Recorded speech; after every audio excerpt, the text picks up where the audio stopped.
we're live. All right, everybody. Welcome back to OpenShift Commons and to the Transformation Fridays briefing series that I have the pleasure of doing with different members of the Global Transformation Office from Red Hat, and a lot of the times Jabe Bloom is my special guest, and he is again today, and I am totally thrilled to have him here for a topic about staying with the trouble and building systems we can care for. And just a little background on this. The last briefing we did in 2020, we did a sort of a review and riff on a number of books that that Diane should read, or that Jabe recommended, or books that we had referenced in past briefings over the past year. And one of them was Donna Haraway's Staying with the Trouble, Making Kin in the Chahusian. I think I'm pronouncing that right. And it was an unexpected book around the themes of systems thinking, and I am so grateful that that Jabe did recommend it. And it may seem an unlikely book for systems thinking, but once you dive into it and realize what it is that she's talking about, and the play, the being with the oddkins, and some of the words that she uses and reshapes for her purposes, it really does come to a point where it's talking about collaboration and the collaborations that we need to make to stay in the trenches, whether it's in our tech organizations or in our activism or any part of the world that we live in. And there was a wonderful quote at the beginning, and I won't read the whole thing, but I will read the last half of it. And she says, "Staying with the trouble does not require such a relationship to times called the future. In fact, staying with the trouble requires learning to be truly present, not as a vanishing pivot between awful and Edenic pasts or apocalyptic or salvic futures, but as mortal creatures entwined in a myriad unfinished configurations of places, times, matters, and meaning." And with all of the stuff that's been going on over the past 4 years and the transitions and everything we are in, a lot of what she says really resonates with where we're all probably at and thinking about taking our lives forward and our organizations forward. So I'm really thinking that today, I encourage all of you to read the book. It's also on audio, so you can audio listen to it as well. But Donna Haraway is I think, one of the great thinkers on this topic, and I'm really looking forward to this conversation with Jabe. So I'm going to pause and stop sharing and let Jabe introduce himself and take the topic away. And again, grateful for the introduction to Donna Haraway, and also the movie that was made with her and in collaboration. I'll find a link to that too. That was an awesome treat over the Christmas holiday. So welcome back, Jabe, and the stage is yours. Give us your interpretation of this wonderful book. If we can, it's hard to do justice to something like quite this big in a brief discussion, and I also, probably want to say before we start, the topics that Donna Haraway is trying to address certainly, I think, are applicable to things like organizational transformation and stuff like that, but also should not be minimized in any way. I mean, I think they're very significant topics. So I will be talking about them in the context of the work that we do, and I think that they give us some tools and some ways of thinking about that work, but we shouldn't minimize them or trivialize them at the same time. Can you guys see my slide there? Yes, we can. We can see the whole slide, including the sideways. So you're not quite in present mode yet. Yeah, if I go into present mode, then I will not be able to. Then don't worry about it. We can read the slides. Yes. Okay. So. Haraway is an interesting character, an interesting thinker in a lot of ways. And I want to introduce some of her thinking really quickly, and then kind of contextualize what she's thinking about a little bit. So Haraway initially was quite famous for having written the Cyborg Manifesto, And in it, she is trying very hard to kind of recontextualize this idea of being a cyborg. At the time she's writing this, she's very interested in science fiction, close collaborators with a bunch of science fiction writers. Um, and and she's interested in the idea that the kind of cyborgs are always, at the time that she's writing, kind of war machines, humans that have been embedded with kind of weapons or mechanisms to, be aggressive, angry, war-making things.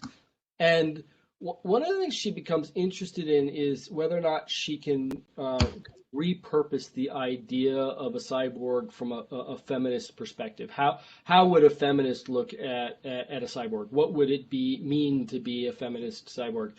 And part of the reason she's interested in that is because she, like many other philosophers, have kind of a theory, a way of thinking about kind of humans' relationships with technology, that looks like cyborg. Like it looks like humans regularly extend themselves by attaching themselves or becoming entangled with technology, with material artifacts, with artificial systems, both that enable them to do things, but also commit them to doing certain things. So, in particular, humans who become cyborgs then become committed to caring for the machinery that now is part of them.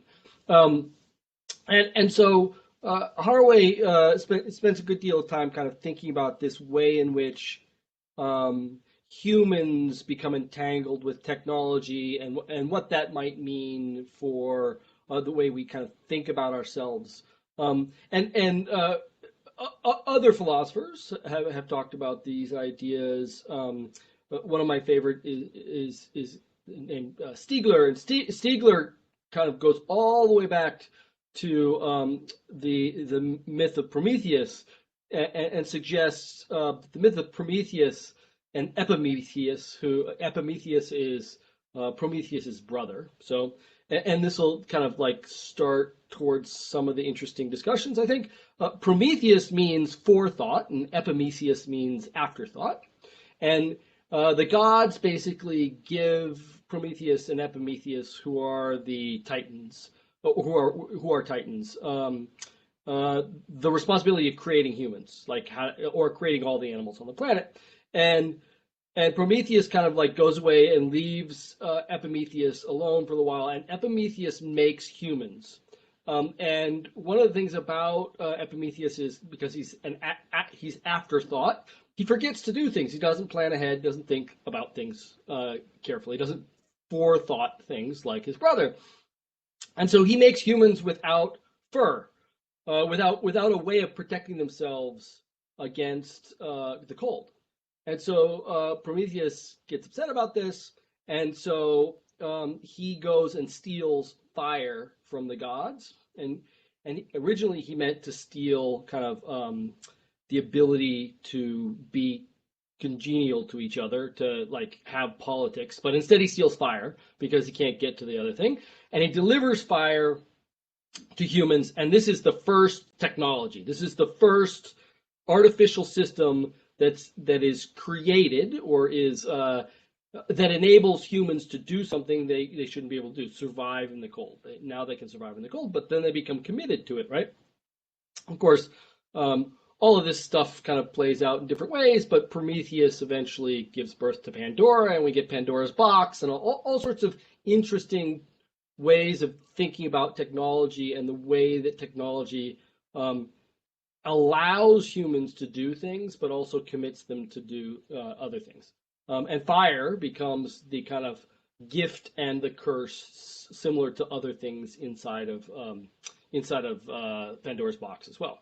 So when we think about these ideas of technology and the interactions with humans, we get different ways of thinking about our relationship to technology and what technology is like.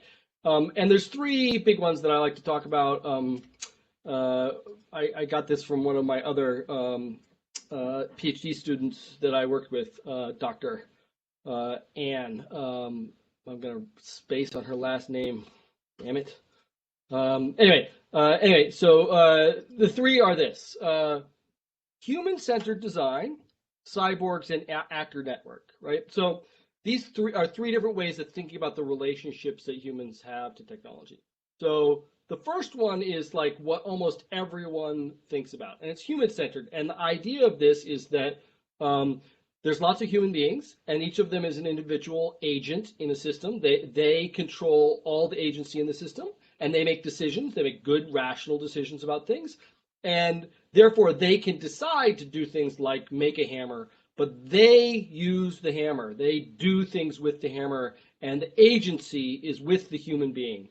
And therefore, the hammer doesn't work well, or the hammer doesn't work quite right, or there could be a better hammer. It's because the technology isn't matched well to the human. That somehow you could make a better hammer because it would be more ergonomic. It would fit in your hand better, or it would have a better balance, or it would somehow interact with other technologies better. But all of it has to do with the centering of the design activity of the technology of the artificial system on matching the technology to the human's cognitive abilities or physical abilities. Yeah. So it becomes human-centered, in which case kind of technology is inert. It's objective. It doesn't have politics. It doesn't have agency. It doesn't do things. Humans do things with technology. Yeah. And you can hear this kind of idea, this way of thinking, in things like guns don't kill people. People kill people with guns, right? Like the idea is that guns are inert. They don't do anything. Yeah. There's another version of this kind of way of thinking about designing and material interactions and technology interactions, and that was from a guy named Bruno Latour. Latour and Haraway consider themselves kind of co-travelers. They work together. They talk together about similar things, but they have subtly different opinions. Recording has started. They have subtly different ideas about how this kind of works. And one of the things that they say is this, one of the things that Latour says is this, is that things, objects, technologies, hammers, guns, nails, all the things around you have agency, or they are agents, right? And so there's a little bit of a rewiring of what we mean by agency. So like agency in a kind of humanism perspective means like the ability to make decisions. In Latour's world, he wants to say that that technology it has agency because it can influence your decisions. It can change what's possible, right? And so he would say something like, guns have agency. And how do guns have agency? Well, if I were locked in a room with someone I was having a fight with, and there was no gun in the room, the fight would emerge in a certain kind of way. We'd probably, spar with each other verbally. Maybe we would try to talk each other down a little bit, whatever. But if there was a gun in the room and I felt threatened by the other person, the interactions would be very different, because I might be worried that he's going to grab the gun, or he might be worried that I'm going to grab the gun. In which case, the gun, the presence of the gun, changes the social interactions that I'm having, right? It changes what's possible. It changes how I imagine this system is unfolding. And therefore, I react differently. And therefore, the gun has agency. Yeah. So in Latourian language, you are a gun man or a gun human. You are merged with technology as a unit, as a system, where the human and the gun become kind of a greater system. Yeah. But also there's this lack of, it's a network theory, right? So there's not an entanglement. There's a set of relationships, and different relationships produce different kind of outcomes or different expectations of outcomes.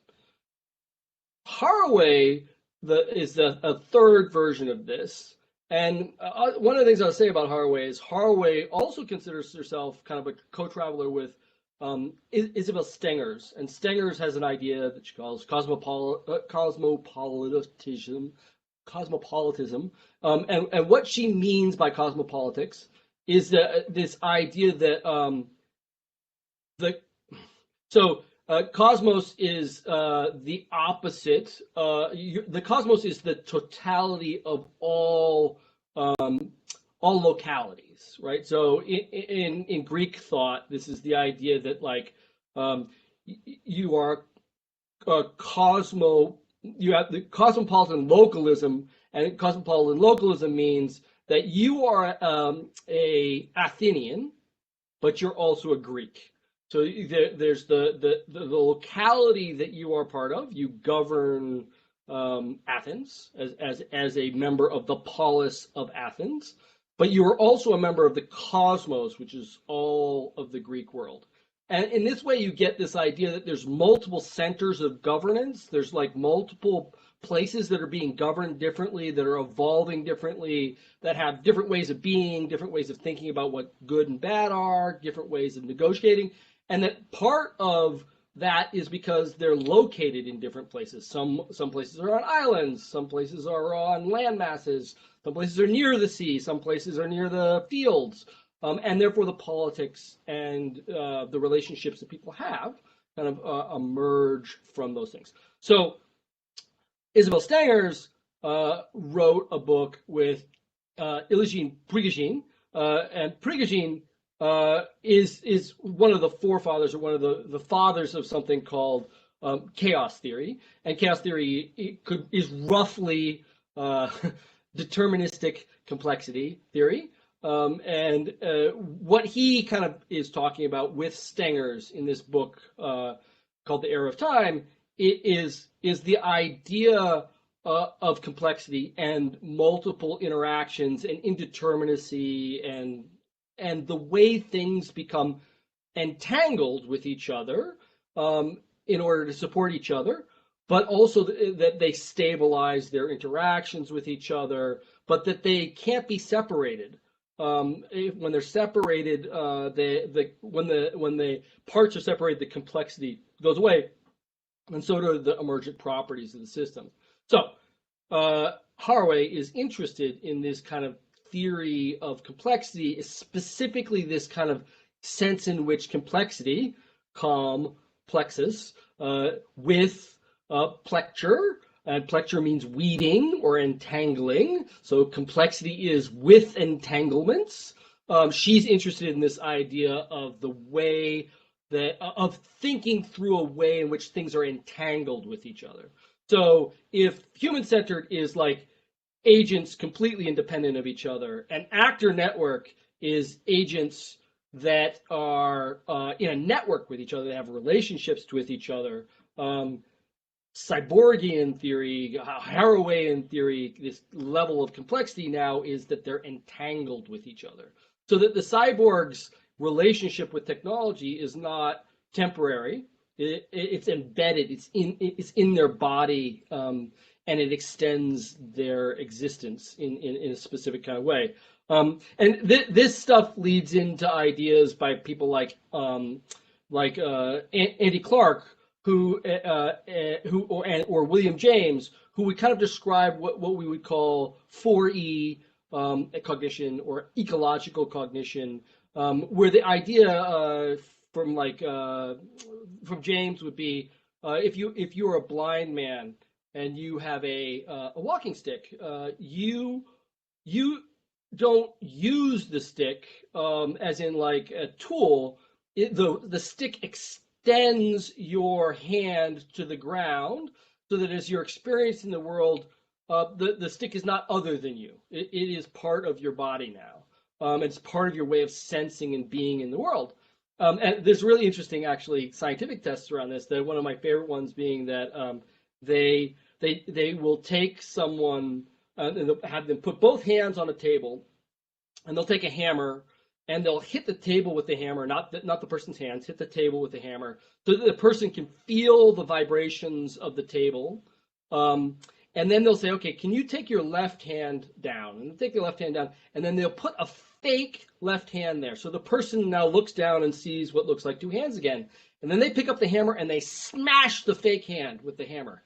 And people have a distinct sense in this experiment of pain, that they've been hit by the hammer, right? So this idea that we have these kind of extended sensations or imaginations or ways of thinking about the world in which we're extended seem to be not just kind of like a metaphor, but actually the way our minds work with the world. And Andy Clark would say, there's other examples of this, the way in which he actually has a book called "We've Always Been Cyborgs," and which is excellent. People should read it. And what he would say in that book is, everyone's a cyborg. We all extend our minds using technology all the time. And he says, the really simplest version of this is, if I give you a difficult enough mathematical problem, like let's say six-figure addition or six-figure multiplication or division, you'll almost certainly take out a piece of paper and start doing the math on a piece of paper, or obviously a calculator nowadays. But let's say you only had a piece of paper. And what he says is that the thing to imagine is that you're actually using the paper to extend your mind's ability to remember. It's an extension of memory, so that you can remember where you are, and you can manipulate this complex set of symbols by extending your memory. And so, in which case, the paper has become part of your mind. It's become part of the way you think about things. So Haraway is very interested in this initial phase of her career, how cyborg theory, this entanglement of humans and technology, kind of plays out in relation to these other theories, I think. So I also quoted the same quote that you did, so I won't reread it. But the idea here is that we don't necessarily need these. Actually, it's a subtly different quote than you had, so maybe I'll point out to it a little bit more. One of the things that often we get when we kind of think through time or through time ideas is that we need to do two things. We need to understand how we got here, and so we need to kind of trace history and understand the decisions and manifestations and materializations that got us to our present location. And so we can understand where we are. And then we also need to have an idea of where we're going. We need to have a future. We need to have a goal. We need to have an imagined future, right? And for Haraway, in this particular version of time, she wants to talk about an entanglement of time. And so that the past and the future are somehow entangled in the present.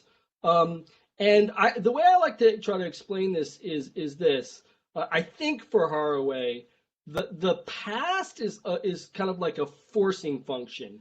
You've materialized or made decisions that are pushing you into the future. You can't stay where you are.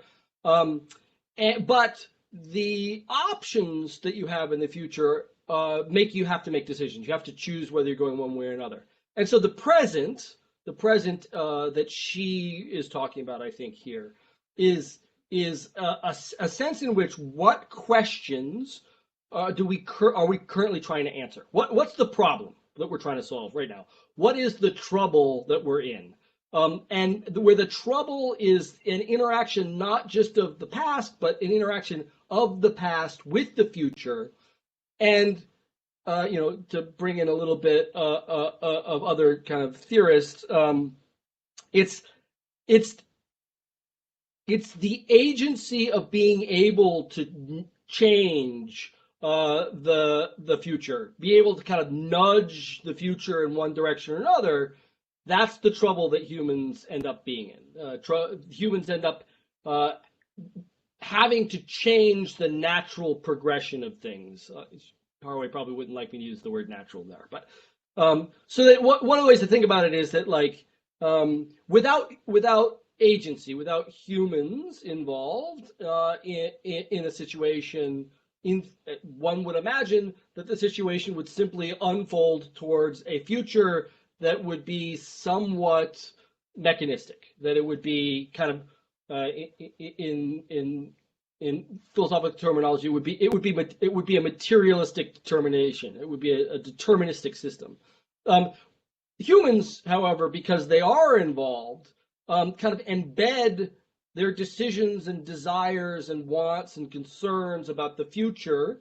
They embed them in material systems, in their technologies, and they become entangled with those materials and technologies moving into the future, so that their future is not simply a set of kind of billiard ball deterministic materialist systems, but instead they're kind of entangled in human desire, and that the materialization of that desire, and therefore they're trying to figure out how to entangle themselves or disentangle themselves from those things. And so this leads, I think, for Haraway to want to expand the ideas about which agents are important and how they're important, so that we get this Odkin concepts that she starts talking about, where we get an idea that it's not just humans, that it shouldn't be human-centered, it should be kind of centered around all life on the planet for Haraway, where you get other species and the recognition of our entanglement with other species. I think that like one of the easiest ways to think through that for a lot of people nowadays, just because of the news, is the idea of human entanglement with bees, right? So like we all kind of have an idea or a sense, I think, if you kind of follow the news, that bees could go extinct. And if bees go extinct, it's not just that we won't get honey anymore. It's that bees are the primary pollinators of most of our crops, and things like corn require pollination in order to produce corn. You can't just plant corn. The corn has to pollinate itself. And so we're kind of like weirdly entangled and enmeshed in a relationship with this other species, in the same way that we're kind of weirdly entangled with our technology, like in a cyborgian theory, right? And then to layer one more thing in there to make sure that we kind of wrap this other set of theory in really quickly, we're also in a cosmopolitical relationship with these other agents, where like I'm an Athenian and someone else is from somewhere else in Greece, we don't have to end up having the same local needs, desires, wants, goals in order to pursue these things. We don't need a shared concept of the future. What we need is a shared understanding of the current problems, the current ground, the way that things are. So that what for Haraway, when we talk about staying with the trouble, part of what we're talking about is staying, not trying to negotiate the future, not trying to like figure out what we all want together, and somehow like collapsing the future into one desired shared objective goal, but instead trying to figure out what we all need in order to be able to pursue our own goals, as members of a cosmopolitical system, right? And so in that way, we get this idea, I think, that what for Haraway, what she becomes concerned with is the establishment of common ground versus common goals. And I think, you know, in resilience engineering theory, in a lot of complexity theory that has to do with kind of human systems and human interactions with technology, this idea of common ground becomes more and more important. And it's like this. I have this weird way of saying it when I talk about it, that I think can be useful. A lot of like human-centered design and a lot of ways of thinking through how do we know what to do next have to do with identifying a future goal, some designing towards something, and getting everyone to agree that that's the thing we should do. That's the goal. We should all align around that. And if we don't align around that, we can expect to have kind of lots of divergence, like chaotic behavior, and that it will become difficult to achieve that goal. But it seems reasonable. If everybody's not aligned to the same goal, you might not achieve that goal. One of the ways to kind of think about the way that common ground works is that it inverts that question. Because what it says is, what is the current condition? What is the ground from which we designed from? What are we designing from in order to achieve a lot of potentially different concerns, right? Like we all might have different ideas about what we want the system to be capable of. So you could think about, like, again, I hate to trivialize things too much, but like you can think about the idea of developers and operators, DevOps. One of the ways to think about it would be that we need to be aligned to the same goal and understand exactly what the system should do in the future, and only then will we design and create that system. The other way to think about it would be, we all have different goals. The developers want to do certain things. The operators want to do certain things. They want certain properties out of the system. The question then becomes, for common ground, what would be required by both parts of the system to achieve their goals? And that becomes the ground. So we're designing from as opposed to designing towards. And the result of this is that, again, we start talking about things like the disposition of the system, the likelihood that the system will unfold in certain ways, the likelihood that the system can or can't do things. And if we think about it in transitionary terms, all of these ideas about designing from then start saying things like, if we want to do something in particular, how might we do it? And is the system, and what are the different options for doing it?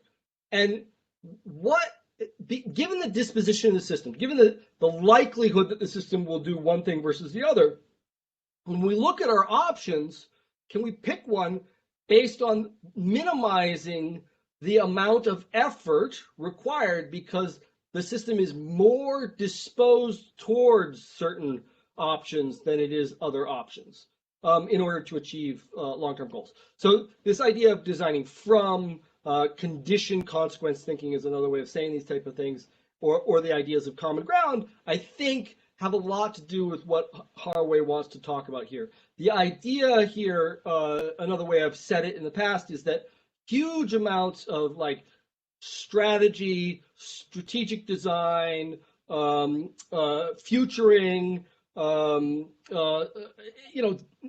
these like strategic design activities inside of organizations and firms are frankly escapist.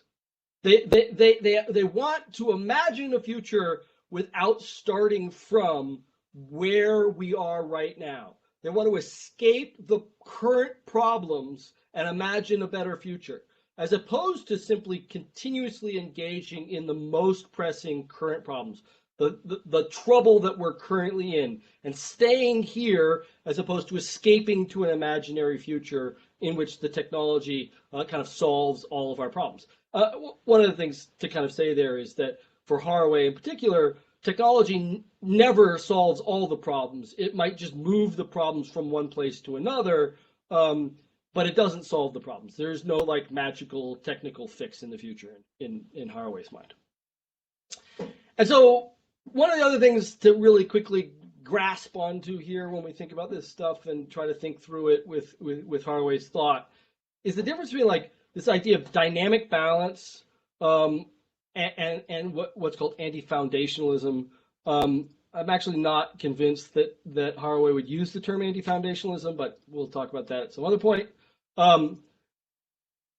So when we think about this, dynamic balance is this idea that that entanglement, the way in which the systems interact with each other, the way in which they play off of each other, means that there's not a complete degree of freedom in the system.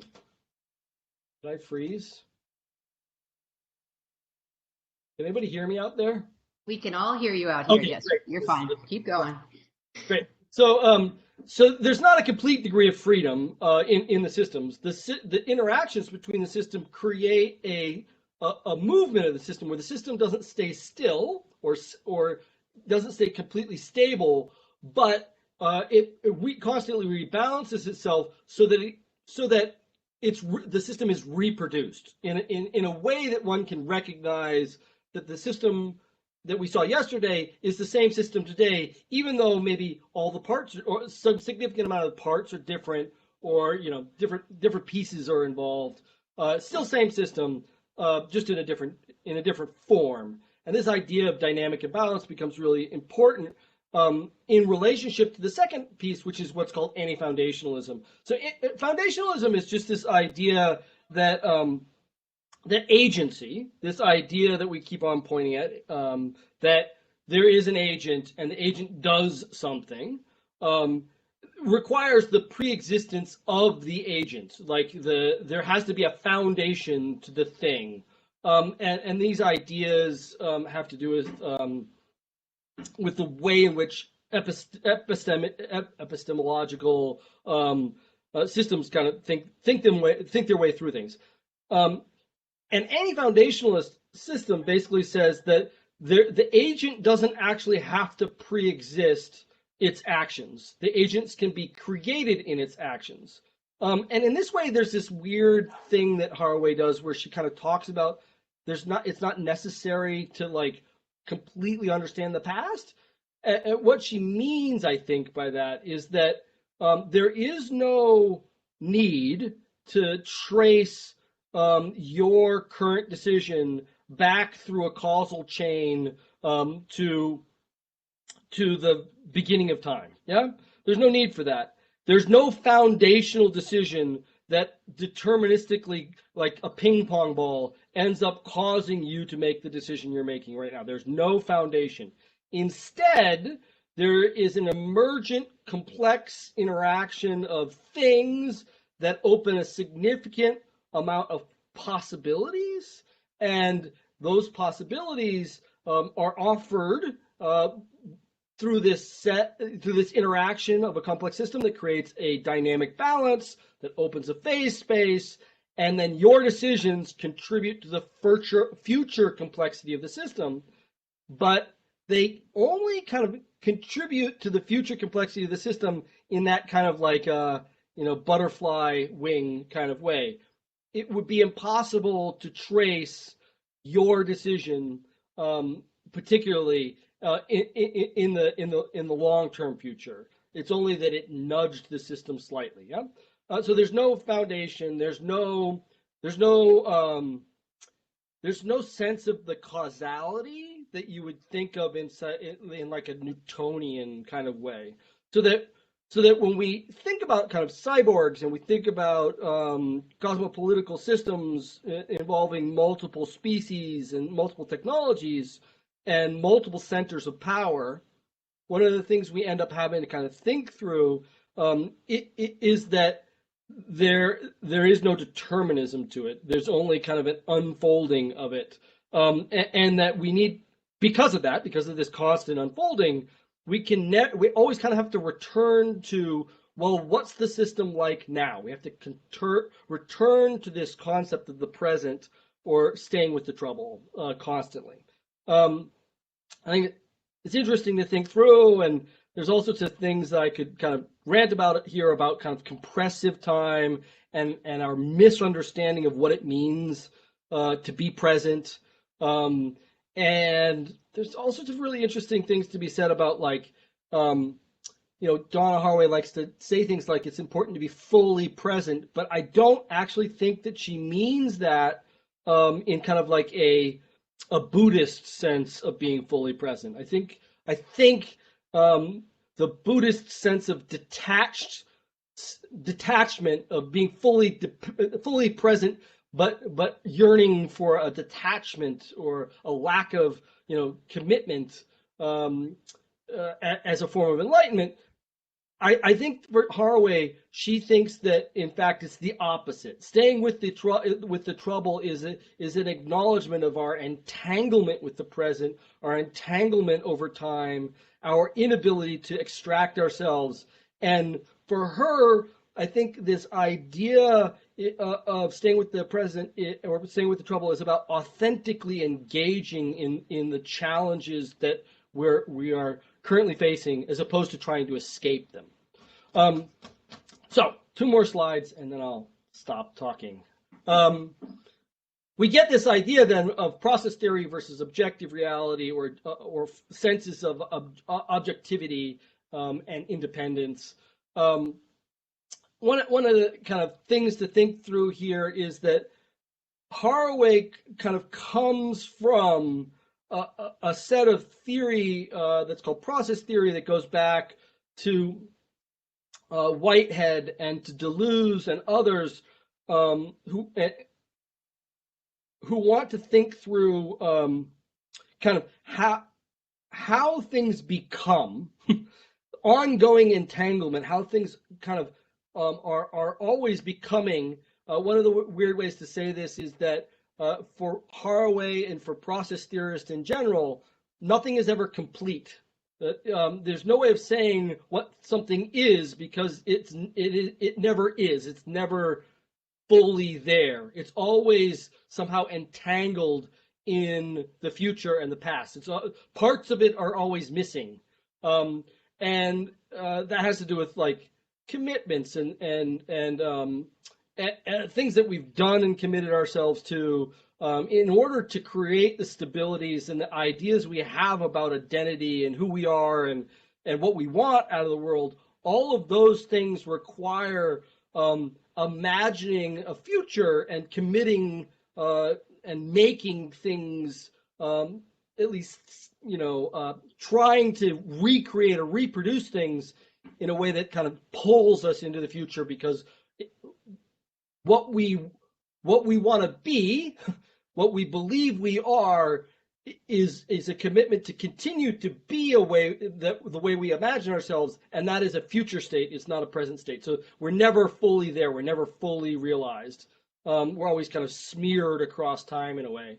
And that idea is, an idea about like expanding what we have a sense of as being present or being becoming. Yeah. Whereas objective systems have more to do with kind of like interdependence instead of interdependence, instead of entanglement. It's about the way in which objects are separate from each other and can be evaluated as being unique individual things in the world.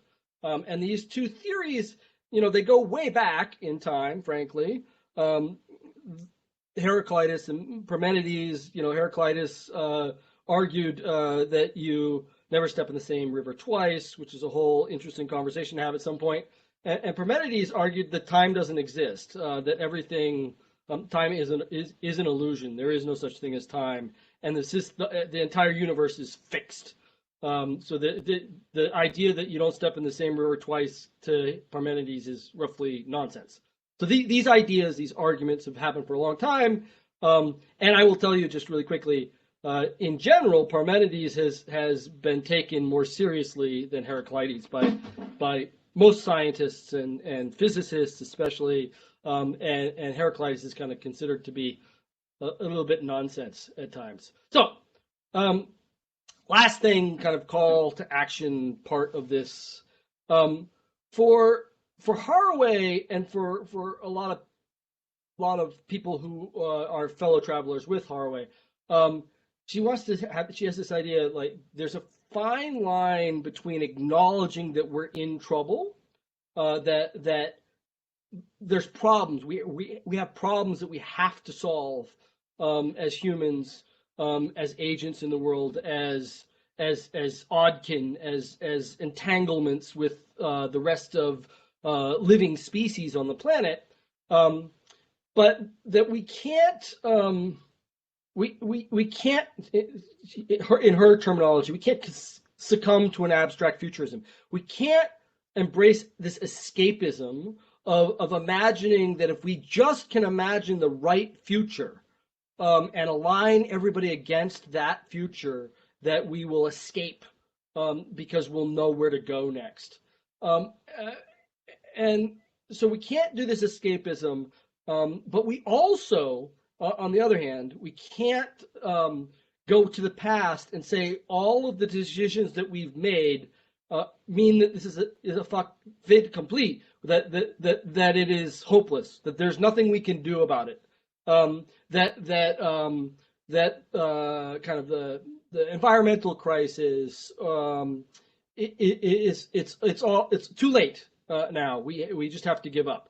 So for her, that is a little bit of this interesting positioning of, we can't escape into the future, and we can't excuse ourselves from um, being entangled with, being facing up to our problems in the present by escaping to the past. We can't just say the past determines the future. We have to work together to escape these two extremes, escapism and sublime indifference. And so I think, again, these the context that Haraway is talking about these things in is kind of environmental, global, like very large timescapes. But I think these same ideas about about kind of sustainability, engagement, understanding, map some of these ideas onto things like technical debt, organizational debt, the way in which we feel like the technological decisions that we've made in the past are over determining the decisions we can make about our futures, so that we feel like the system is in more control than we are, and that we give up, that we resign ourselves to those things, or the way in which kind of for Haraway in this cosmopolitical conception, that somehow you have to create a completely aligned ideal future state in order to make good things happen in an organization, as opposed to simply having some conception of the common ground that we need to recreate, because the common ground already exists. The common ground, the way that we currently are as an organization, is based on a set of reproducible ground, technologies, ideas, theories about the future and the past, that we share. That's the way that the organization kind of sticks together and reproduces itself.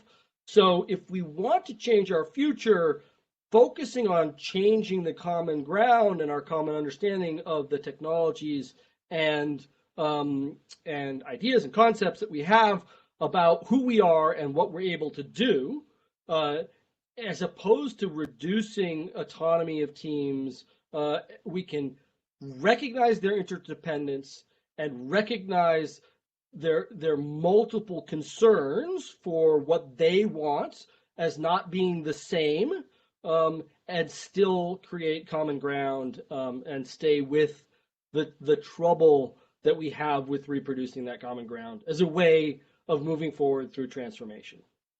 So I think that's me ranting for a while. And it was a beautiful rant, and I really love it. And I actually, if you go back to the last slide, just for a second, because I think that that quote, and I really, what I appreciated, I think the most about this book is as you teased out a little bit about staying in what it means to be present and the entanglements we have. And having just come out of our 2021 3-day planning meetings and listening to people across the organization having, their past baggage and technical debt, and trying to come up with a common ground for all of us to move forward with, it's really a good way. It was an enlightening way for me to start thinking about our how to move our organizational forward and to find that common ground and where we are all entangled with. And for me, one of the things that really, and this is why I like this quote that you ended on, is one of the things she talks about is sort of the apocalyptical despair that many of us may feel at times about, global climate change, or, even though we're working towards something, we still, we may publicly present like, oh, this is, we're going to make the world a better place, but we may succumb to the, in our private talk, oh, it's never going to happen, right? So she really creates a space, I think, for hope and and moving forward, even in times where there are a lot of things on our plate to try and work out and unentangle or create new conceptual ways of being in there. And I also one of the things that I really appreciated about her was I think she puts it our comic faith in techno fixes at one point, and they could be secular or religious or something else, and that somehow technology will come to our rescue. And so that for me was really thing. But she's not also saying go away technology. She's acknowledging that there are lots of situated technology projects that are very important that are going to help us solve some of these issues and help. But it's also for me the important thing was the being with and the collaborations that we have to make in all of our entanglements and in across our organizations, whether we're in a technology corporation like Red Hat or something, and we have multiple silos and lots of products and end users and partners, and trying to bring all of those folks together and recognize them for the entanglements that they are. I just thought that was just a lovely way to think about the work that we do on a daily basis, as well as some of the things that we need to do in the bigger world, and how even the technology that we are in is entangled with the rest of the greater world, and our mission at Red Hat and other places, and how that is entangled with everything. It was, as Joe was saying, completely mind-blowing, the book. And so I encourage everybody who, if you haven't read it, it's a great read. So if any further commentary, I would happily on Mark and other folks to unmute you and let you rant on. But that was, for me, it really resonated, the collaborations and the being with and Odkin. I mean, once you accept some of the new vocabulary and new rewording of things, it really starts to make a lot of sense and is a nice framework for moving forward in this world that is 2021. Absolutely. I think like one of the terms that I've used a bunch of times is being a grumpy optimist. So a grumpy optimist is someone who's not satisfied with the way things are, but part of the reason they're not satisfied is they know that they can get better. And so it's not falling for either side of it. It's the junction of these two, like hopefulness and kind of dissatisfaction that actually makes progress happen, I think, and allows you to kind of stay with the problems that are kind of in front of you, in front of your organization, in front of the world. Yeah. So yeah. An interesting example of it for me was yesterday, and I don't know, I know you're on Twitter and everything, but the problem with, because I come from an open source community background, so I'm always watching for these things that happen out there. And Elastic changed the licensing on their projects, Kibana and Elastic. And yesterday, AWS announced that they were going to create a fork of it and create a truly open source project of it. And that is a good thing, right? But because of all the baggage AWS comes with around open source and contributing, there's a trust issue, right? And the wonderful thing I got to do on some Twitter stream was quote back something from Haraway, just about being being able to be in the present and think of, this is a good thing they're doing, right? Yep. Yep. We need this, right? We need this open source project to live on in an open way. Yep. From my point of view, I'm not sure what the rest of everybody in the world thinks of, but that by being present and not thinking about, not that we deny any evil that someone has done in the past or may do in the future or what their reasonings are for it, but because of the entanglement of their products and their offerings and their end users, they didn't have to do this. That's right. Yep. But it was done, and it's a good thing. And so being able to let go of, and we do this all the time in tech. We get pissed off at our competitors, or a foundation does something, or to accept something does it. But being able to be really present with the people that we are in our entanglement with, and to truly collaborate and see when we can work together. It's just really kind of, Again, like not foreclosing a future possibility yeah, because of a past transgression, right?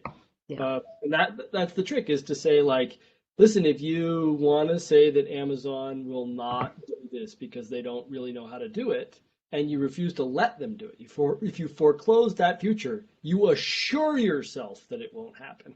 yep, On the other hand, if you open this possibility, if you open the space that they could become more like what you'd like them to be like, and that hmm, this is maybe the first gesture towards making that future a possibility, yep, then you would want to encourage it, not discourage it.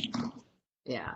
So it's so I thought it was a really good way to be able to, and I think people may question why we're talking about Haraway and why we're talking about these more philosophical, why you're quoting Greek folks and stuff like that on a technology podcast.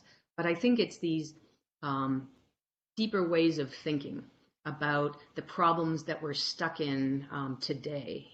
When we just look at, okay, I have to get this product release out the door, and X, Y, and Z customers want this, and X, Y, and Z customers want that, and how do we reconcile that? But how do we bring a true collaboration with our end users, our partners, our colleagues across silos inside of things? These ways of thinking about how we are related to each other really help, I think, help me a lot. And in some ways, get your ego out of it too. I think that is another whole level of another conversation about that. But Yep.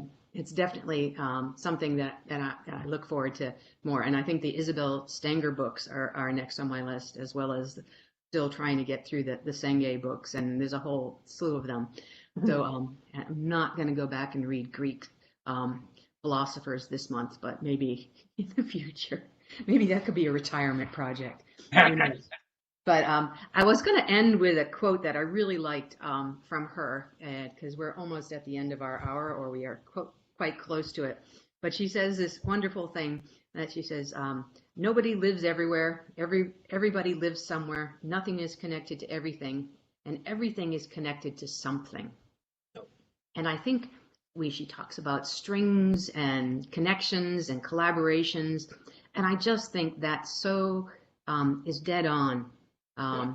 with how we have to think about moving our lives, our organizations, and our world views forward. Is that I know Biden talked about unity and all of these things in the inauguration speech, but it really is when we have such great divides and walls between us. I think realizing that it's not just 6 degrees of separation. We really are truly all connected and interdependent. And it really was a great read and a great way to frame and kick off 2021. So I am again indebted with you, and now I'm going to have to go back and listen to this again and catch all of the book references and try and annotate this. But it's a wonderful way. Next week, if you're around, Kevin Beer is going to do a talk, which he is tentatively entitling "Rage Against the Silos and Other Windmills," Cool. and on why many pop organizational truisms are not. So that'll be another fun conversation. So if you can join us, I've been hanging out with Kevin for 8 years. I can't. you, It's always fun to listen to. Always good. oh yeah, it's getting the word edgewise in with Kevin is always the hard one when I'm doing this. So thank you again for coming today, everyone who's listening. I will post this up on our YouTube channel shortly, along with the slides and some semblance of annotation of all those amazing references that you made. I'm going to be hitting you up in chat later for a few of them. But yeah, great talk again. I just wonder what Haraway would think of it. Yeah, me too. Maybe we'll send her the link and ask. So, all right. Take care, everybody. Be safe, and welcome to 2021. Happy New Year.